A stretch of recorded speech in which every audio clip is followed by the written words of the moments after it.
BJP যদি পশ্চিমবঙ্গে যায়, এটা হুম, ধরেন বাংলাদেশের জন্য ভালো হবে। হুম, আমি এটা বলতেই পারি। It will not be something good for Bangladesh. কারণ বিজেপি এক্সট্রিম। তারা যে ধরনের বক্তব্য রাখে বাংলাদেশ সম্পর্কে, বাংলাদেশের বিরুদ্ধে, এটা খুবই দুঃখজনক। এটা আমরা ভারতের হুম, কোনো রাজনৈতিক দল থেকে এরকম কোনো মন্তব্য আশা করি না। বাংলাদেশ সম্পর্কে তারা বিভিন্ন ধরনের মন্তব্য করে, কথা বলে, যেগুলো আসলে খুবই দুঃখজনক এবং আদৌ অনেকগুলা সঠিক না।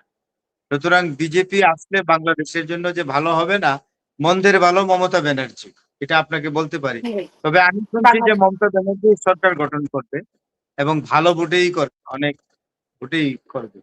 কারণ পশ্চিমবঙ্গের মানুষ কিন্তু ভারতের অন্যান্য স্টেট গুলো আছে, রাজ্যগুলোর চেয়ে অনেক সেকিউলার, অনেক ধর্মনিরপেক্ষ লোক পশ্চিমবঙ্গে বসবাস করে, যে যাদের সংখ্যা অনেক বেশি, যেটা ভারতের অন্যান্য কোন রাজ্যে আমরা দেখি না।